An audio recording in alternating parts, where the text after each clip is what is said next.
E é nessa alegria, então, que a gente vai fazer a nossa prece, nos harmonizando, imaginando assim que o nosso coração, agora imaginem dentro do nosso coração uma luz que resplandece. E essa luz vai crescendo, crescendo, me iluminando primeiro, iluminando a quem está ao nosso lado. Nos colocamos abertos ao trabalho das equipes que aqui estão nessa casa, aos benfeitores que estão trabalhando desde cedo aqui, preparando o ambiente. Nós agradecemos então a toda essa dedicação e pedimos ao Mestre Jesus, a quem buscamos nas horas de alegria e nas horas de tristeza, para que no seu exemplo de humildade, que é a virtude que nós vamos falar hoje, possamos fazer força para tornar a nossa caminhada mais produtiva. Que a luz, que a paz que brota do nosso coração possa ser oferecida ao colega que está ao nosso lado e igualmente dele para nós. Que assim seja. Bom, hoje me foi dado falar de humildade. Quando eu comecei a estudar o texto, estudar o tema, eu pensei, meu Deus, acho que o sapato serviu direitinho pra gente, né? Parece que cai sempre no lugar certo. E aí, no final desse preparo, desse estudo, eu cheguei à conclusão que estamos todos encaminhados. Sim, somos aprendizes ainda para colocar dentro do coração da gente a humildade. Difícil, difícil. Porque muitas vezes temos a compreensão errada de humildade. E agora, no decorrer da nossa explanação, da reflexão, a gente vai poder constatar que muitas vezes a gente tem um pouquinho o olhar meio desviado do que é verdadeiramente humildade. Nós vamos aprender muito com isso. O tema de hoje, ele é baseado nesse livro, ó. Se alguém de vocês quiser comprar na livraria, esse livro é uma obra monumental de Emmanuel. Ele ditou para Chico Xavier. Aqui tem tudo sobre família, sobre educação, sobre trabalho, sobre dever, sobre humildade. Trechos pequenos, mas potentes. Se alguém quiser, em cima desse livro, capítulo 24, que nós vamos falar hoje. Humildade.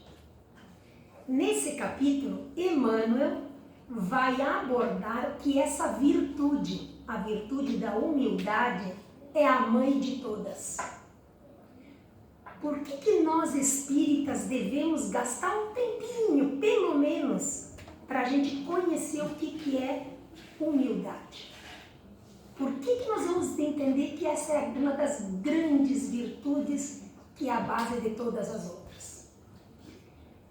A doutrina espírita, elaborada pelos espíritos, a doutrina espírita é dos espíritos, estruturada por Kardec.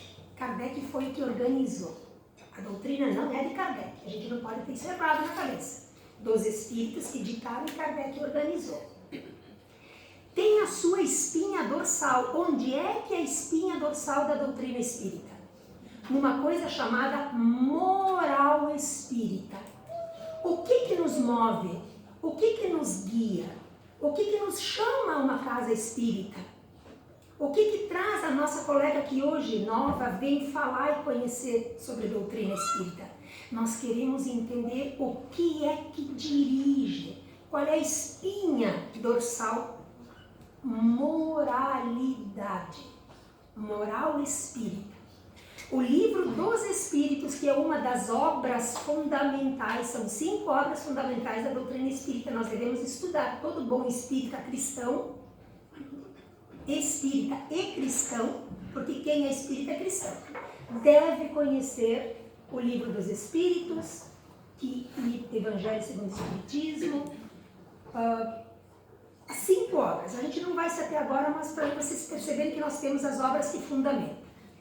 O livro dos Espíritos, na terceira parte dele, tem a parte que diz leis morais. As perguntas que nos explicam sobre moralidade.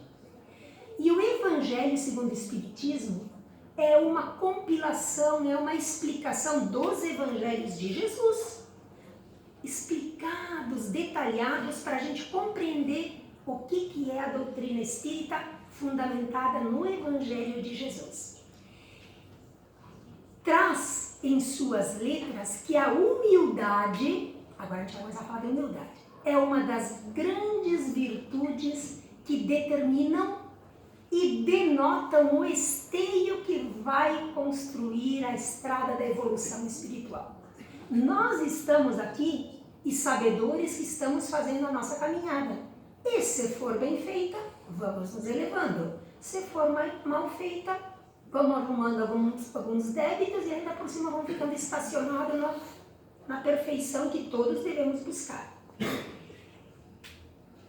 As bases, as estruturas da doutrina espírita nos instruem o que é necessário para eu me moralizar. Então, se a doutrina espírita tem a espinha dorsal na moral espírita, então ela nos ensina como fazer. Não é uma coisa assim atirada. Se eu estudar o Evangelho segundo o Espiritismo, eu vou saber como me comportar para ser mais moralizada. Então, se nós aproveitarmos bem o tempo de quando a gente vem aqui, por exemplo, pelo menos 1 hora vocês destinam hoje para vir aqui, para aprender os caminhos da moralidade, vai resultar colheita para dentro da gente. Não foi Jesus que disse a cada um segundo as suas obras? Então, se nós aprendemos como fazer melhor, faremos melhor, se tivermos vontade de fazer e nos esforçarmos para isso. Então, o Evangelho segundo o Espiritismo nos ensina como fazer. Então, já é o chamado para conhecermos o Evangelho. Então, aproveitemos esse tempo hoje para nós aprendermos um pouco sobre a virtude da humildade, para a gente corrigir a nossa postura moral, que é a tarefa que nos cabe. A humildade, a virtude da humildade, está na base, ela é que sustenta todo o pensamento moral espírita e da moral cristã. Então, nos Evangelhos, Jesus falou da humildade, falou, e nós vamos ver depois no decorrer quanto ele falou da necessidade da humildade. Kardec trouxe, lembrado pelos Espíritos, a humildade, a necessidade da humildade junto com a caridade, mas primeiro a humildade. Tanto que tem no capítulo 15 do Evangelho que diz, a caridade depois da humildade. Entenderam a importância? Então, o que quer dizer que a humildade é base de tudo? A doutrina espírita tem o propósito de nos esmiuçar os ensinamentos, explicar bem direitinho os ensinamentos de Cristo e o modo de como devemos aplicá-la no nosso dia a dia, como acaba explicando. A essência, ela decifra, ela mostra a essência do que Jesus nos ensinou nos Evangelhos. A doutrina espírita não inventa nada, ela explica aquilo que Jesus trouxe. E se nós compreendermos bem o que a virtude da humildade pode determinar no nosso comportamento, então teremos tido proveito de vir aqui hoje à tarde. Veio para cá, aprendeu, vai internalizando, deu aproveitamento. É isso que é aproveitar o tempo. Então vamos começar a entender o que quer dizer humildade. A palavra humildade, ela vem do latim humus. Humus, aquele de minhoca, de terra. Humus significa terra, adubo, elementos da terra, base. Olha como as coisas têm origem, as palavras, elas são explicativas. A humildade é a base. Vocês já viram uma árvore ser uma árvore sem raiz? Não tem como. Então a humildade é a raiz, então a gente tem que guardar isso na nossa cabeça. A humildade é a raiz do progresso espiritual. Sem humildade é uma árvore sem raiz. Uma árvore sem raiz morre, não tem vida. é a base, a humildade é a base do que nos torna humanos. Então, se eu sou humilde, e depois a gente vai entender bem o que é ser humilde, eu sou mais humano, mais humanitário, eu sou mais dócil, eu sou mais corajoso, enfrento mais as dificuldades.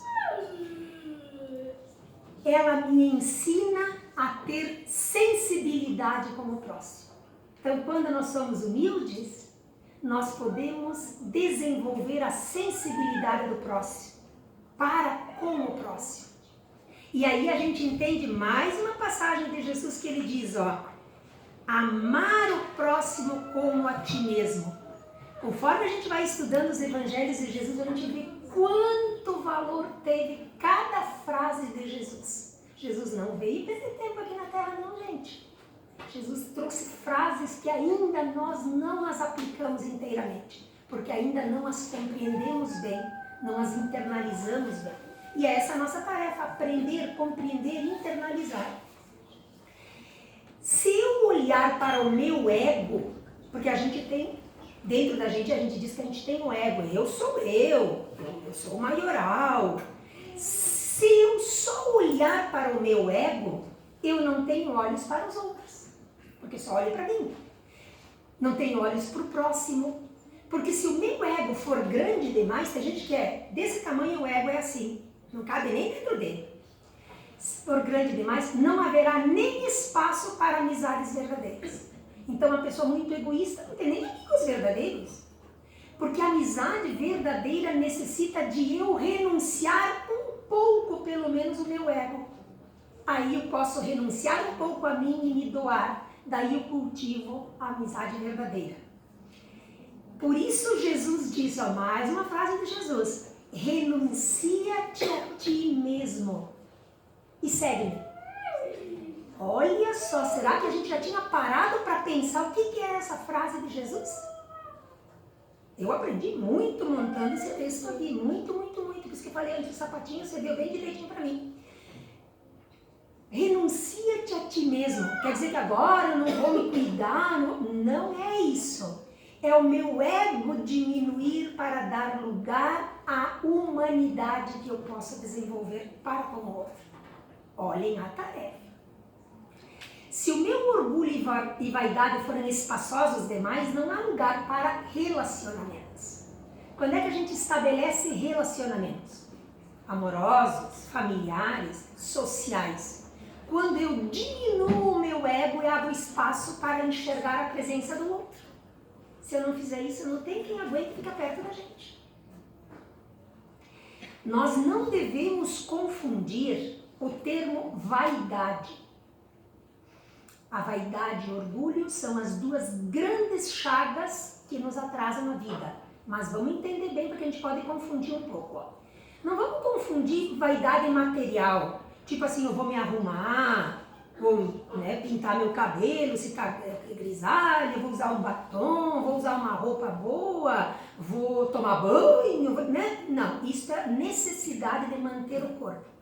Porque não esqueçam que o espírito é inquilino desse corpo.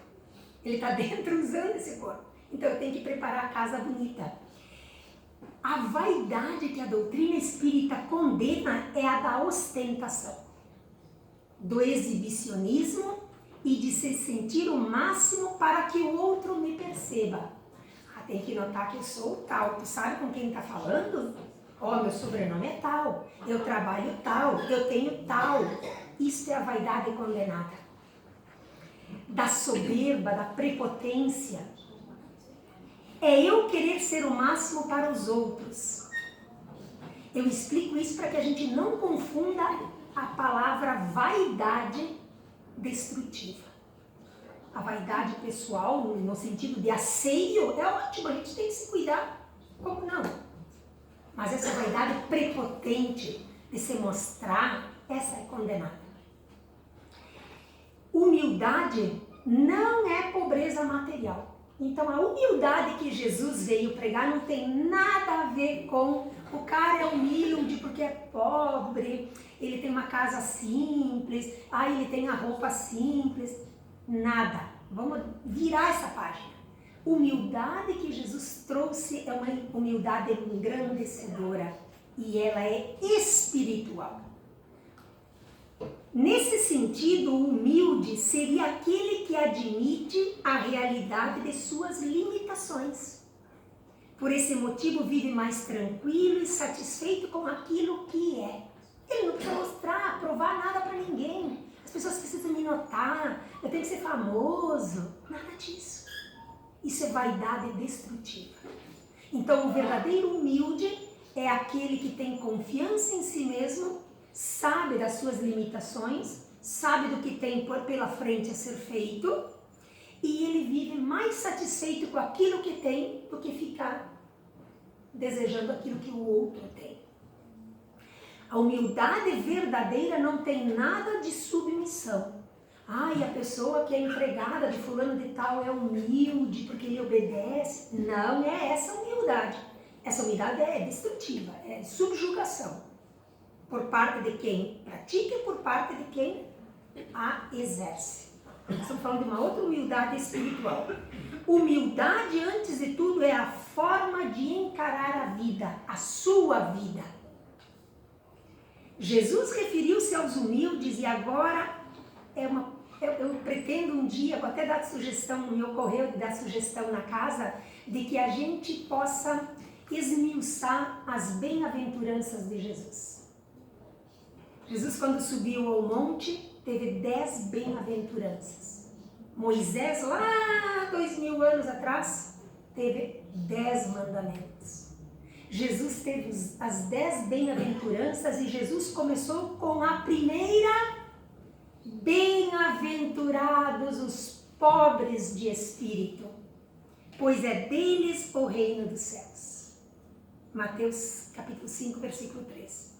Não foi à toa que Jesus usou a primeira bem-aventurança, a humildade. Porque nós não falamos que ela é a base de tudo? Ela é a raiz de todas as outras virtudes? Da caridade, da benevolência. Como que eu vou ser caridoso se eu não tenho humildade no coração? Eu vou dar alguma coisa com raiva? Como eu vou ser benevolente com quem me ofende se eu não tenho humildade?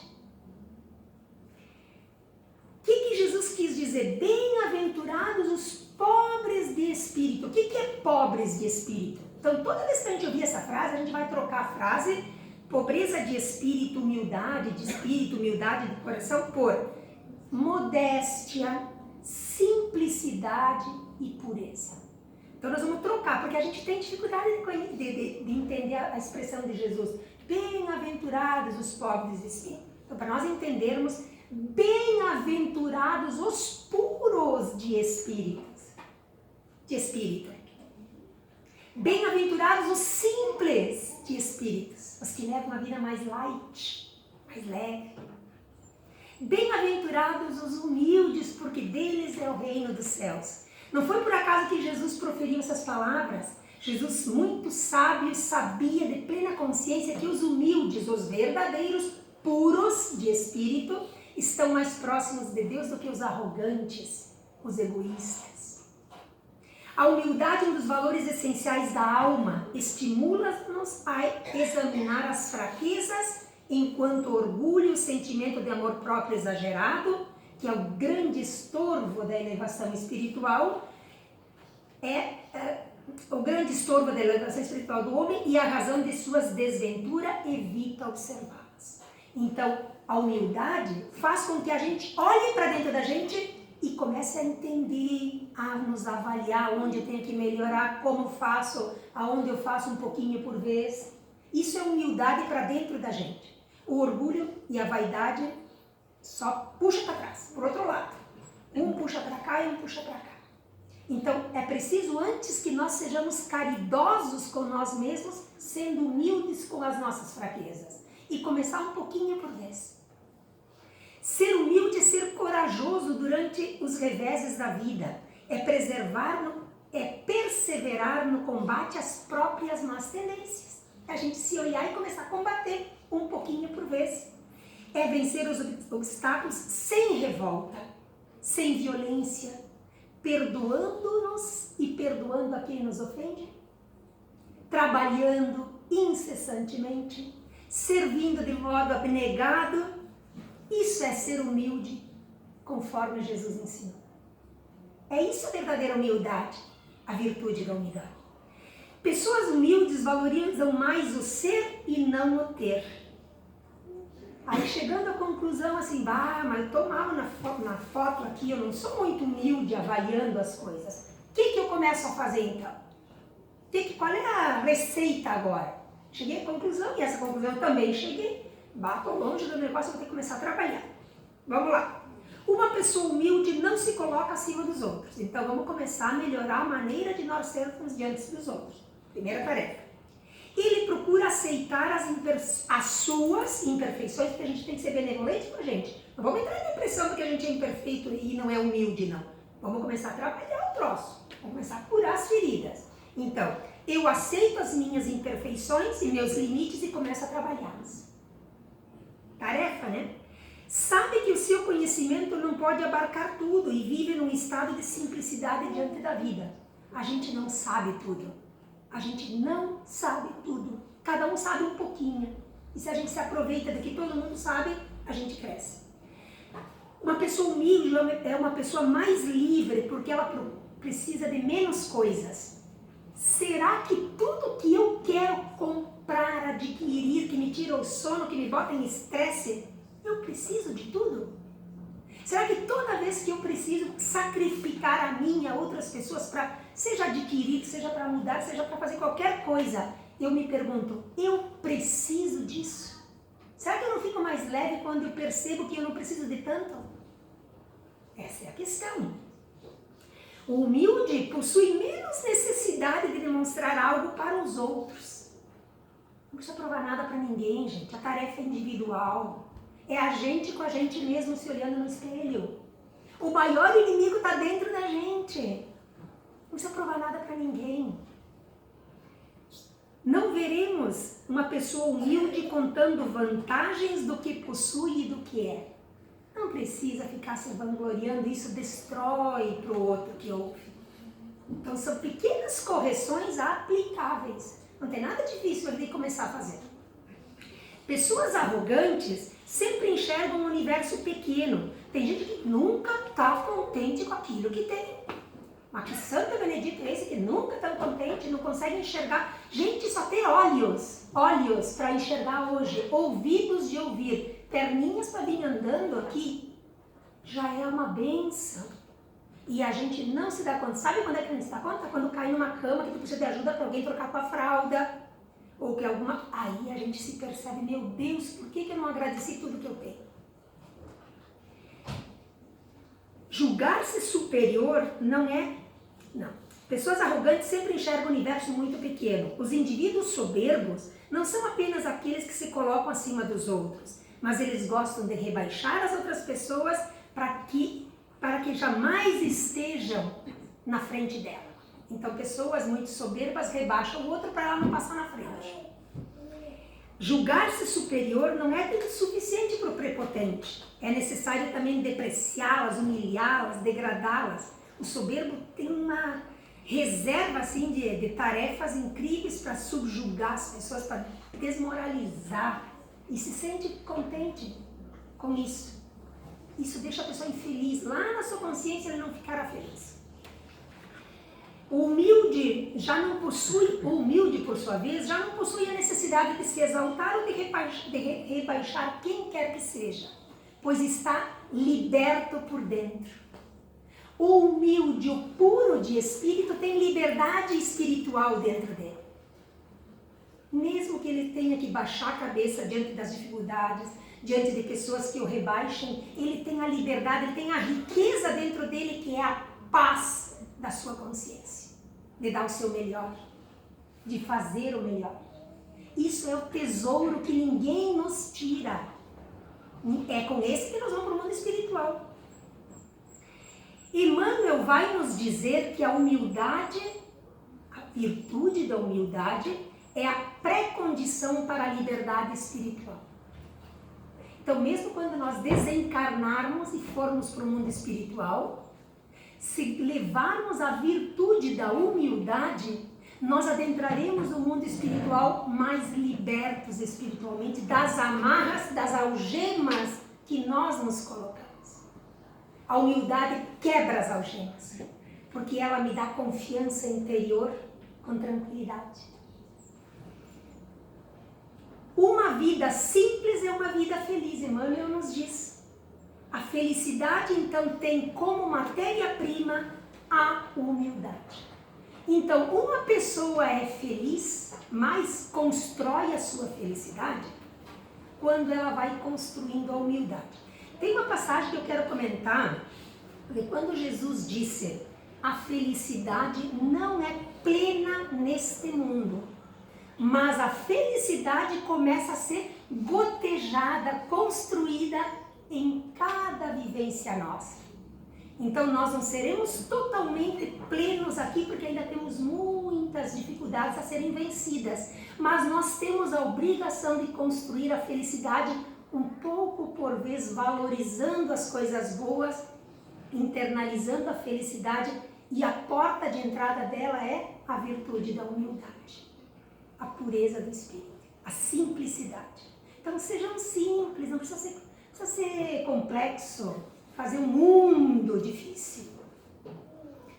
O que a ausência da humildade causa? Então agora, então cheguei agora, ouvindo tudo isso, eu mesma preparando o texto, meu Deus, está me faltando muita humildade. Então o que nós vamos fazer? Quando na minha autoavaliação nos percebemos pouco humildes, então vamos arregaçar a mãozinha e vamos começar a ver o que podemos fazer. Primeira coisa, nos auto-olhar, nos autoavaliar e nos anotarmos para nós mesmos, mesmo no silêncio da nossa consciência, quais são as nossas dificuldades, para começar a tratar essas feridas, uma por uma e um pouco por vez. Outra coisa, se nós nos percebemos muito pouco humildes, vamos nos considerar imperfeitos. Ninguém precisa sair daqui agora totalmente triste, porque cheguei à conclusão de que eu não sou humilde, que eu não estou construindo a minha pureza espiritual. Não, estamos todos no mesmo barco. Vocês, eu, todo mundo está no mesmo patamar aqui. O que vai nos diferenciar é como eu vou agir para mudar isso que está aqui. Comecemos corrigindo o curso, deixando de fazer ao outro o que prejudica o outro e deixando de fazer para mim o que prejudica a mim. Já é o primeiro caminho. Então não precisamos ficar dizendo: eu sou imperfeito, me lamentando, né? Eu não sirvo, então não posso ir lá fazer aquele trabalho de caridade, não posso vir aqui fazer essa palestra porque eu sou imperfeita. Não, gente. O que vai nos diferenciar é assim, eu estou com uma bagagem bem pesada de imperfeição, mas qual é a minha atitude de encarar isso e de resolver? É isso que tem que ser. Porque no caminhar é que nós vamos consertando as imperfeições e vamos construindo a virtude da humildade. É fazendo que a gente aprende a fazer. Por outro lado, se alguém, a gente não deve ter a seguinte prática que é muito comum. Tipo um exemplo, que legal, tu faz isso bem feito, então vamos dizer que eu toque um piano bem feito. Nem toco nada, mas vamos um exemplo. A pessoa diz: nossa, como tu toca bem o piano? Não, eu não toco nada. Imagina. Não é uma boa atitude espírita. Se a gente tem virtudes boas, a gente tem que não ter a vaidade destrutiva, mas fazer com que aquilo nos fomente para fazer melhor ainda. Melhor ainda. E dar segurança para o outro quando ele nos dá um elogio, porque o elogio pode ser um combustível para a gente fazer melhor aquilo que a gente faz. Agradecer e que aquilo seja um estímulo para fazer melhor, estudar mais, para aprender mais, para dar o melhor do que a gente pode dar, porque verdadeiramente a pessoa, aquela que faz, o cara então que recebeu o elogio porque toca piano, ele vai tocar melhor ainda na próxima vez. Isso é bonito. Então, para nos corrigirmos, foquemos nas virtudes. Então se é para corrigir, então vamos focar nas virtudes, nem que seja uma por vez. Hoje nós vamos focar na humildade. Emmanuel nos diz: cultivar as virtudes. Então, cultivar a virtude da humildade é avançar para frente, é para frente que se anda. É empacado, não. É para frente, é ter ânimo, coragem para enfrentamento. Para frente sem prender-se, é projetar o melhor, é enxergar lá na frente onde eu quero chegar. É elevação espiritual, então eu vou focar lá. E aqui tem que conduzir aquilo ali. É projetar o melhor de si mesmo sobre os caminhos do mundo. É olvidar todo o mal e recomeçar alegremente a tarefa do amor a cada dia. Se ontem não foi bom, hoje vamos fazer um pouco melhor. Dei uma declinada hoje de novo, amanhã tem outro dia. Vamos fazer melhor de novo amanhã. É esse o propósito que a doutrina espírita vem nos trazer. Ela vem nos dizer, vamos botar para dentro de nós o melhor e vamos aprender a botar para dentro de nós mesmos aquilo que eu para fora de melhor posso fazer. Porque eu fazendo o bem e melhorando-me, o mundo melhora. Se eu penso assim, tu pensa assim, outro pensa assim, pronto, tudo melhor. Essa é a espinha dorsal da doutrina espírita. Por isso que eu falei no começo, a moral espírita. Essa é a moral espírita. Então que a gente guarde isso, que a gente saia daqui, animado, resolvendo querer ser melhor. É isso que é importante. Então as minhas considerações finais são: se mesmo não nos consideramos perfeitos para executar tudo que um bom cristão espírita precisa para ser exemplo, façamos sempre o bem, mesmo que nos achemos imperfeitos por dentro. Pois fazendo bem para os outros, o bem volta para nós. E ele voltando para nós, ele entra em nós. E aí eu começo a construir a felicidade. Fazendo por fora, nas atitudes, nas ações, para melhorar-se por dentro. Essa é a proposta da moral espírita. E com isso eu termino. Nós esgotamos o nosso tempo. Então, agradeço a que vocês tenham tido a paciência de me ouvir. E aprendi muito, eu aprendi muito, e tomara que tenha sido produtivo para vocês também. Então eu vou convidar os nossos colegas para que através da sua imposição de mãos, da sua luz de energia que partirá dos seus corações, possam alcançar a cada um dos corações que veio aqui hoje, para que esses corações, ao retornarem aos seus lares, voltem animados, decididos a trilhar um caminho de elevação. Que o bem seja o nosso foco principal. Que a luz, que a paz que vem do alto vos acompanhe e acompanhe a mim também durante essa semana. Que assim seja.